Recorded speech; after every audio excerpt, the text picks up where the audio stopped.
Right now, most people have no idea that the moment their soul contract ends is one of the most vulnerable, dangerous moments they will ever face. You won't hear about it in school. You won't hear about it in churches. Nobody ever warned you. And that's exactly how they want it, because when your contract ends, when your energy cycle is depleted, you are not met with freedom. You are met with predators. Ancient predators, entities that have been running this soul farm operation long before human history was ever written down.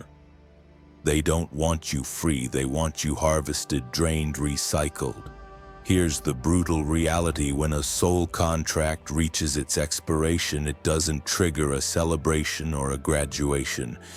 It triggers an alert in a system. You can't see a system that immediately sends out a call across non-physical planes. Another soul is loose, another harvest is ready.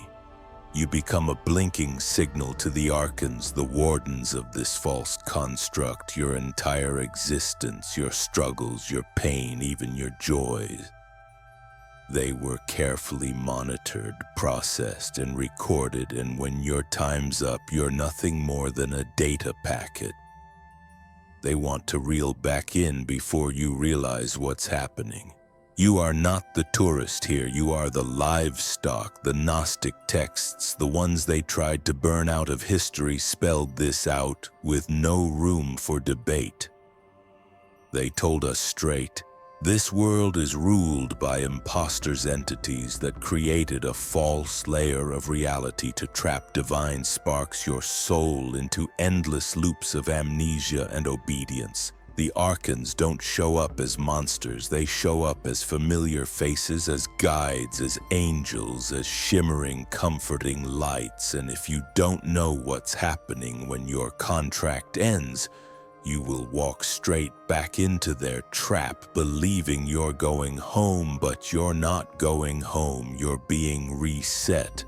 The Book of Pistopia talks about how lost souls are intercepted immediately upon death, not given time to remember, not given time to think. They are rushed into judgment halls, into weighing stations where the charges are already stacked against them, where the same beings who trapped them now play judge, jury, and executioner. And every time the soul is convinced through fear, through guilt, through false love to sign on the dotted line, once again, this isn't speculation, this is system architecture. You are set up to fail, because the entire post-death environment is manipulated. It's a rigged game, a stage performance where every actor, every sound, every light, every sensation is designed for one purpose: to make you agree, to make you consent, because they can't force you physically. You have to say yes, you have to agree to step into the next life. And if you don't realize the contract ended and recognize the danger you're in, you're as good as harvested. When your soul contract ends, you're standing in the most critical crossroads you have ever faced. It's not peaceful. It's not sacred. It's a war zone, a soul-level ambush disguised as salvation, and the clock is ticking fast. You were supposed to know this. You were supposed to be trained for this moment, but you weren't. They erased the knowledge from every culture they conquered. They buried it under religions that preach obedience, under governments that demand loyalty, under societies that teach you to fear death instead of understand it. Because if you knew the truth, if you walked into that moment with your eyes open, you could refuse them. You could walk straight out of their system forever. When your contract runs out and the alert goes out, you don't get time to rest. You get processed fast. You're pulled straight into a setup built to look like a loving reunion or a homecoming, but it's not. It's a carefully calculated soul-harvesting ritual. It's a system that's been running so long and so smoothly that barely anyone questions it anymore. You see those familiar faces reaching out for you. You hear those sweet voices calling your name. They aren't your family. They aren't your friends.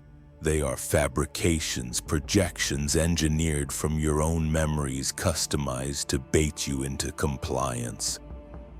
The Nag Hammadi scriptures describe soul traps disguised as realms of light, guarded by false rulers who use memory and emotional manipulation to steer souls back into captivity. They create exactly what you expect to see if you believe you'll see your grandmother. They'll conjure her if you think you'll hear choirs of angels. That's what you'll hear. It's a psychological ambush tailored for each person individually based on your deepest attachments. These entities don't ask for your permission outright. They trick you into giving it. They flood you with emotion, overwhelming your ability to think critically. They recreate moments that feel so real, so full of meaning that you automatically trust them. You trust the light, you trust the voices. And in that trust, you say yes without even realizing it. You walk willingly into another cycle. That's how they keep the system alive. Through consent, engineered, manipulated consent in the Hermetic teachings, they warned about this exact mechanism.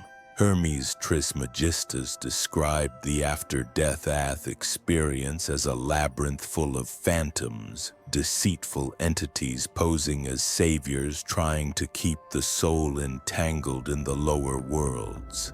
They knew the trap wasn't force, it was deception through familiarity. That's why the system works. It doesn't beat you into submission, it convinces you that you're choosing it. There's one tactic they use over and over, the unfinished business hook. They make you feel sudden regret, sudden sadness, sudden guilt about things you didn't resolve. They flash scenes of people you think you wronged, dreams you didn't fulfill, promises you didn't keep. They weaponize your love, your grief, your hopes.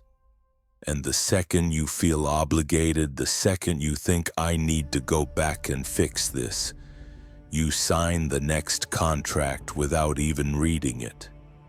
Ancient sources like the Egyptian Book of the Dead describe how the soul must pass through trials and tests designed to provoke fear, guilt, and attachment.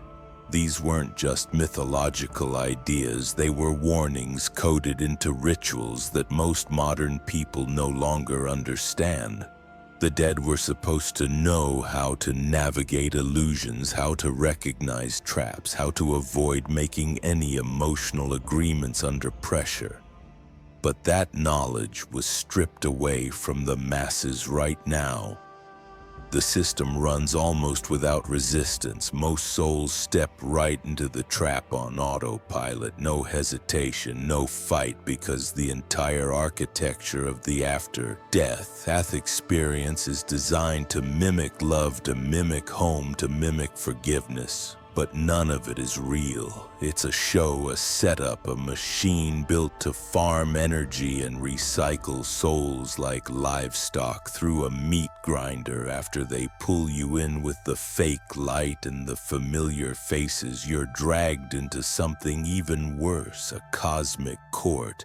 But this isn't a court of justice. It's a setup, a rigged trial where the verdict was decided before you even showed up. You're not treated like a sovereign being. You're treated like a criminal court trying to escape a prison. You didn't even agree to be locked inside, and the ones judging you, they're not higher beings full of wisdom. They're the same parasites that set the trap in the first place. Ancient Gnostic texts like the Apocryphon of John don't sugarcoat this. They describe the Arians as false rulers who created fake laws, fake sins, and fake punishments to control souls after death. They act like they have authority over you. They dress it up in ritual, in fake morality, in big words about karma and lessons, but the truth is brutal. They don't have real authority. They only have as much control as you let them have when you show up at this so-called cosmic court. The first thing they do is hit you with fear. They bring up every mistake you ever made, every bad decision, every regret. They show you visions of the people you hurt, the opportunities you missed, the things you never finished. They twist your memories into weapons against you. They make you think you're guilty. They make you believe you owe them something, and if you accept it, if you agree that you're guilty, you're screwed. That's your new contract signed right there. No paperwork needed, just your consent. This isn't about justice, it's about energy, it's about submission. They want you broken enough to accept another round in the machine. They want you desperate enough to ask for another chance. They want you humble enough to believe you have to earn your way back to some fake paradise. They're dangling over your head, and every time you bow your head, every time you apologize, every time you think you need to fix something, you're giving them permission to reset you into another cycle. The Book of the Dead warned that the soul must pass through gates guarded by entities who ask tricky questions, not because they care about the truth, but because they are trying to trap you with your own answers. And if you answer wrong, if you hesitate, if you feel fear, they take that as consent. They lock you back into the matrix without ever laying a hand on you. It's psychological warfare on a level most people can't even imagine. They use your own mind, your own memories, your own emotions against you, and they don't need chains, they don't need violence, they just need you to say yes, even a small yes, even a whisper of agreement. That's enough. That's all they need to erase your memories, reset your consciousness, and shove you back into another body like a product on an assembly line. After they finish breaking you down in their fake courtroom, they open the final trap, the false light. Everyone's heard about it, that tunnel of light you're supposed to run toward after death. Every culture, every religious story, every near-death experience throws it in your face like it's the ultimate salvation. It's not. That tunnel is a high-tech, high-frequency soul trap designed to lure you back into their system voluntarily. It's the final trick in the long con, and it's been operating right under your nose the whole time. The nag, Hermetitex, the Hermetica, the ancient Vedic writings, they all warned about the false light. They didn't call it salvation, they called it deception. It's a programmed construct, an energetic funnel set up to capture souls right after physical death. The light is not source, it's not heaven, it's a recycling station built by the same Irans that harvested your energy while you were alive. And here's the worst part, you're trained your whole life to run straight into it without thinking. Every movie, every book, every story about the afterlife programs you to trust it automatically. This isn't about hope, it's about control. When your energy body starts separating from your physical body, you're disoriented, you're vulnerable, your senses don't work the way you're used to, and then boom, there it is. A blinding magnetic light radiating warmth, love, and the illusion of home, and your instinct is to chase it, to merge with it, to surrender to it. The Tibetan Book of the Dead spelled this out thousands of years ago. It described various lights you would encounter after death and warned that the brightest ones were usually traps. The real path wasn't to rush into the light, it was to stay conscious, to see through the illusion and to find the exit that the false rulers didn't control. They knew back then what most modern people have completely forgotten.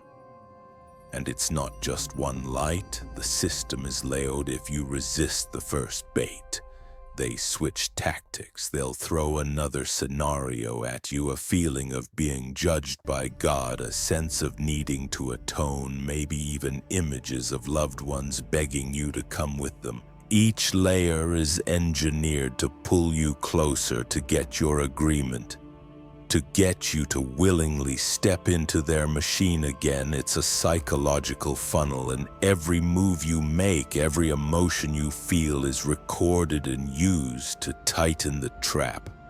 They don't grab you by force. They don't drag you kicking and screaming. They want you to walk in smiling. They want you to believe you chose it, because once you step into that light, you're locked into a new cycle. Your memories are wiped. Your true origin is buried under layers of programming, and you're spun right back into another life where the whole game starts all over again. There's only one thing the system can't control once you're outside your body. Gnosis, not belief, not faith, not good intentions. Gnosis, pure, undeniable, unfiltered knowing of who you really are. That's the key. They can't fake, they can't steal, and they can't manipulate. If you don't have it when your contract ends, you're basically walking blind into a war zone. You don't even know you're in, but if you have it, you become a different kind of threat, a real one. The ancient Gnostics spelled it out clearly, and they didn't mince words. They said the only way to escape the traps, the courts, the fake lights, all of it was to remember your true origin, not as a sinner, not as a servant, but as a fragment of pure source. Something the Archons never created, something they have no real claim over. You are not part of their system. You never were. They only made you believe you were so they could farm you. Gnosis isn't about learning something new after death. It's about carrying the real memory of who you are into that moment when the fake judges accuse you. You don't argue, you don't defend, you don't explain yourself, you don't agree. You simply know when the fake light opens up and tries to seduce you. You don't even flinch. You know what it is. You know it's a scam. You know you owe nothing to this system because you were never part of it to begin with. And here's why that matters. The Archons can only harvest what identifies with their realm. They need your voluntary consent to trap you again. They can't drag you by force across that final threshold. But if you carry Gnosis, if you hold the memory of your real origin, they can't touch you. You become invisible to their traps. You become unharvestable. The secret book of John goes even deeper. It says that the soul armed with Gnosis can bypass all the iconic rulers guarding the gateways between worlds. It can name them, expose them, and move past them like smoke slipping through their fingers. And once you're outside their reach, they can't chase you. They can't follow you into the realms they don't control. This is why ancient spiritual traditions were obsessed with remembering the real self, not worshiping, not obeying. Remembering every mystery school, every hidden teaching buried under layers of distortion was trying to teach the same thing. Know yourself and they can't own you. Forget yourself and your livestock. They built religions, schools, governments, entire civilizations to make sure you forgot. They flooded every layer of culture with distractions, fears, false hopes. anything to keep you focused outward instead of inward, because if even one soul carried gnosis at the moment of death, it would break their system wide open. You were never supposed to wait for salvation. You were never supposed to beg for mercy. You were supposed to remember you never needed them in the first place. That's the one thing they can't survive, the souls who refuse to play the game, who refuse to kneel, who refuse to forget. Even if you have the gnosis, even if you know exactly who you are when your contract ends, you're not just walking through an empty hallway to freedom. You still have to face the guardians of the threshold. These aren't fairy tale monsters or cartoon villains. These are ancient intelligent forces positioned at key exits out of the Matrix, and they are not there to help you. They're there to block you, to test you, to make damn sure you don't escape unless you're absolutely ready. The ancient Egyptians talked about them, the Hermetic texts talked about them, even the Gnostics warned about them. They called them gatekeepers, watchers, boundary lords. These entities are stationed at the final checkpoints. Their job is simple: challenge the soul, intimidate it, confuse it, trick it into thinking it doesn't have the right to leave. They'll pull every card they've got. Fear, guilt, confusion, shame, false promises of power, anything to get you to hesitate even for a second when you approach them. There's no polite conversation, there's no nice request. They hit you immediately with accusations, questions, threats. They throw your past mistakes in your face. They tell you you're not ready, you're not worthy, you haven't learned enough, and if you believe them even for a moment, you lock yourself back in the prison voluntarily. The Book of the Dead described how these guardians would ask the soul secret questions, demand passwords, challenge its identity. It wasn't about solving riddles, it was about seeing if the soul remembered the truth or crumbled under pressure. If you try to argue, if you try to justify yourself, if you try to explain, you fail, because the second you engage with their authority, you accept it. And if you accept it, you're theirs. The only way past them is absolute knowing, not fighting, not begging, not debating, knowing when they throw their illusions and threats at you. You don't flinch, you don't answer, you stand in the full force of your gnosis and move forward like they don't even exist, because for you they don't. They are only real to those who still carry fear, doubt, or guilt inside them. This is why ancient mystery schools spent years preparing initiates to face death consciously. They knew the guardians were not physical threats. They were psychological, emotional, spiritual. They attack from inside your mind, using your own weaknesses as weapons. And if you haven't cleaned house before you die, if you're still carrying fear, shame, or doubt, you're giving them ammunition. And let's be crystal clear, these guardians don't care about your excuses. They don't care about your intentions. They don't care how hard your life was. They only care about one thing: whether you can walk through them without breaking, because once you do, once you cross that threshold without submitting, you're out of their reach permanently. There's a forbidden way out they never wanted you to know about. It's not written in the mainstream texts. The forbidden exit is total refusal, absolute, cold, unshakable rejection of everything you see after death. Every voice, every face, every light, every offer, you don't touch it, you don't listen to it, you don't acknowledge it. You walk straight through it all like it's not even real because it's not. The Archons engineered the afterlife as a series of contracts, consent at every level. They can't physically stop you. They have no real jurisdiction over a soul that doesn't give them anything to work with. No agreement, no permission, no emotional reaction. That's the rule they can't break, and they're betting everything that you don't know it. The ancient Gnostics hinted at it when they said salvation comes by refusing the counterfeit in the Tibetan Book of the Dead.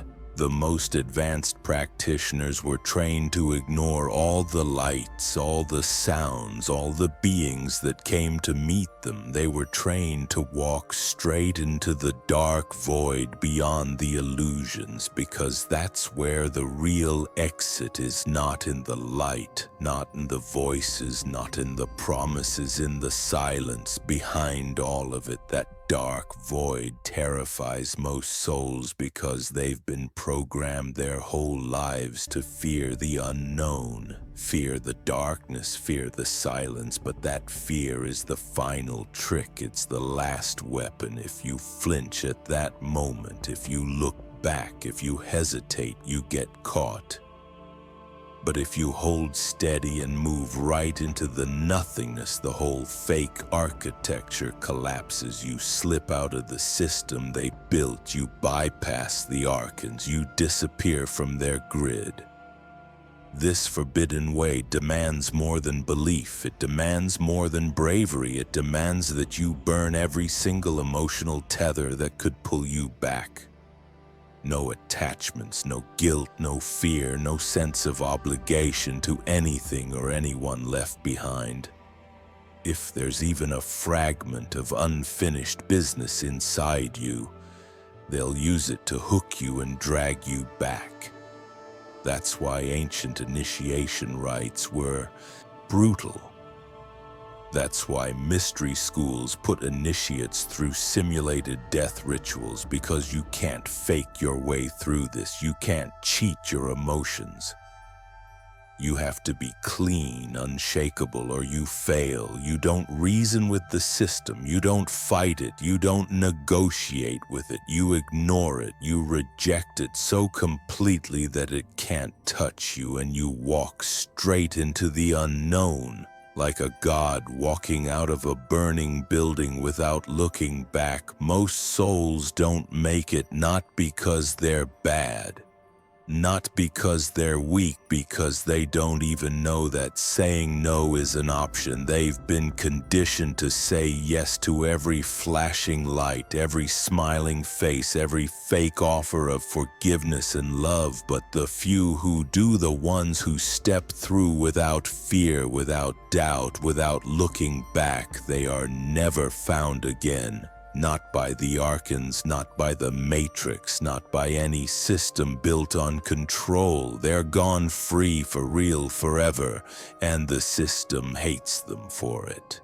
There's a reason you don't hear about the ones who make it out, the ones who break through, the ones who say no to every illusion, who burn every fake offer to the ground and walk into the unknown without hesitation. They're called the silent ones in some ancient texts, the souls who don't come back, who leave no trace, who are never pulled into another contract, another body, another prison. You don't hear their stories because they don't leave stories behind. They don't reincarnate. They don't become someone's ancestor whispering from beyond. They're gone. Beyond the reach of the Archons, beyond the reach of any system built on fear and lies. The Gnostics talked about them in whispers. They said the silent ones were the only true victors in this broken realm. They didn't become gods. They didn't become masters over others. They simply exited. The game erased themselves from the scoreboard and left the entire system behind like a shed skin, and every soul that does it makes the prison weaker. Every escape chips away at the false kingdom the Archons built to trap consciousness. No trumpets sound when you succeed, no choir sings, no one claps you on the back. Freedom doesn't come with a parade, it comes with silence, with finality, with real peace. Something this system can't fake no matter how hard it tries, because real peace isn't a feeling you're given. It's a power you reclaim when you walk away from everything trying to own you, and make no mistake, getting out is a declaration of war against everything they built. Every soul that escapes is a crack in their foundation. They know it, that's why they work so hard to keep you distracted, addicted, afraid, obedient. That's why they built religions promising you heaven if you behave, hell if you rebel. That's why they flood you with fear of death, so you'll never dare face what's really waiting for you with clear eyes. The ones who escape don't come back for anyone. They don't reincarnate to help others climb out. They don't start cults or movements. They don't channel messages from beyond. Because they know the brutal truth. Once you're free, you don't look back. You don't play their games anymore. You don't stay to fix a system that was never meant to be fixed. You move on to realities not corrupted by predators posing as gods. Most people aren't ready to hear this. Most people are too scared to even imagine it. But for those of you who feel it in your gut, who know deep down that something has been horribly wrong with everything you've ever been taught about life, death and what comes after, you're not crazy, you're not broken, you're seeing the cracks.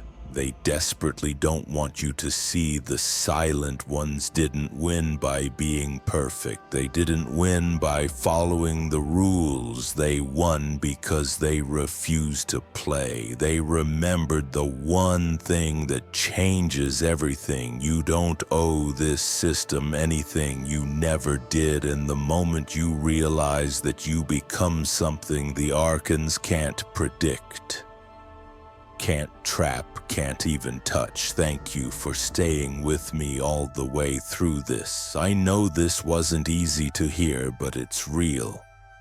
And the fact that you're still here, still listening, means you're already farther along than most people will ever get. Stay sharp, stay strong, and remember, you were never theirs to begin with. Thank you for watching.